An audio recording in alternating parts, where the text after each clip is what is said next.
Review di saat kota tua sepi dari pengunjung. Museum Fathahillah. Museum Fathahillah memiliki nama resmi Museum Sejarah Jakarta dengan luas lebih dari 1.300 meter persegi. Diresmikan sebagai museum pada tanggal 30 Maret tahun 1974 oleh Gubernur DKI Jakarta saat itu, Ali Sadikin. Namun, gedung yang kini menjadi museum ini sebenarnya sudah ada sejak awal tahun 1620-an, dibangun sebagai Balai Kota Batavia oleh Gubernur Jenderal Jan Pieter Zoetmond. Museum Pos Indonesia. Bangunan ini dirancang dengan gaya modern awal Nieuwe Zakelijkheid yang populer di Belanda dan Hindia Belanda pada akhir tahun 1920-an. Gaya arsitekturnya disesuaikan dengan iklim tropis Indonesia dan dihiasi fasade ganda, elemen khas dalam arsitektur Hindia tropis. Museum Keramik. Museum Seni Rupa dan Keramik Jakarta yang berlokasi di Gedung Raad van Justite mengabadikan kekayaan seni Indonesia dengan akar sejarahnya yang kuat. Sejak didirikan sebagai Balai Seni Rupa pada tahun 1976 dan Museum Keramik pada tahun 1977. Batavia Cafe. Cafe Batavia adalah cafe paling legendaris di kota tua Jakarta.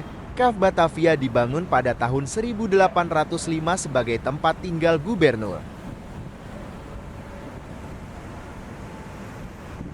Kota tua Jakarta, juga dikenal sebagai Batavia Lama atau Oud Batavia, adalah kawasan bersejarah di Jakarta yang dulunya merupakan pusat pemerintahan dan perdagangan Hindia Belanda.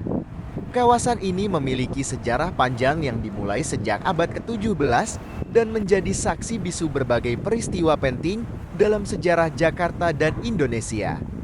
Jakarta semula merupakan kota pelabuhan dan bernama Sunda Kelapa. Pada 22 Juni tahun 1527, Pangeran Fathahillah menggempur Sunda Kelapa lalu mengubah nama Sunda Kelapa menjadi Jayakarta yang artinya kemenangan mutlak. Kali besar ala Eropa.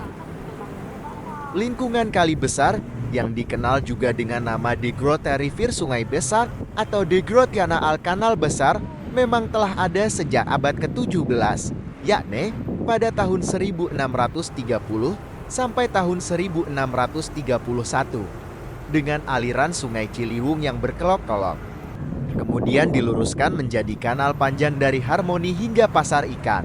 Kanal inilah yang merupakan kali besar yang menjadi jalur perdagangan. Di sisi utaranya, terdapat galangan kapal yang beroperasi sejak tahun 1632 di atas tanah reklamasi di tepi barat, hingga ditutupnya Ciliwung di Glodok pada tahun 1920. Saluran kali besar menyalurkan air dari Ciliwung ke Pasar Ikan. Saat ini hanya air dari Kali Krukut yang mengalir melalui kali besar. Di kawasan Kota Tua Jakarta, terdapat beberapa patung yang menarik perhatian, namun tidak ada yang secara spesifik bernama patung anak merdeka. Salah satu patung yang ada di Kota Tua adalah patung-patung manusia yang memerankan karakter pahlawan nasional, seperti W.R. Supratman. Selain itu, ada juga patung-patung yang berkaitan dengan sejarah dan perjuangan, seperti yang ada di sekitar Stasiun Senen, yang dulunya merupakan lokasi pertempuran. Di kawasan Kota Tua Jakarta, terdapat Museum Bank Mandiri, Museum Bank Indonesia, Museum Fathahillah, Museum Seni Rupa dan Keramik, Museum Wayang, dan Museum Bahari. Beberapa museum di kawasan Kota Tua Jakarta dalam kondisi yang buruk.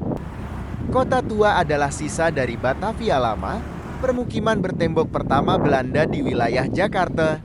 Kota ini dulunya merupakan kota bertembok bagian dalam dengan kastilnya sendiri.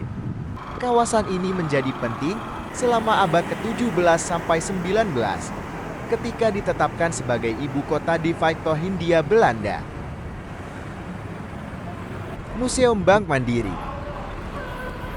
Sebelum resmi dijadikan Museum Bank Mandiri atau Museum Mandiri, bangunan bergaya Eropa di kawasan Kota Tua Jakarta ini memang difungsikan sebagai bandit sejak awal berdiri. Museum Mandiri dibangun pada 3 Oktober tahun 1929 oleh arsitek asal Belanda dan diresmikan pada awal tahun 1933. Sejarah transportasi Transjakarta TJ di Kota Tua Jakarta berkaitan erat dengan sejarah Kota Tua itu sendiri.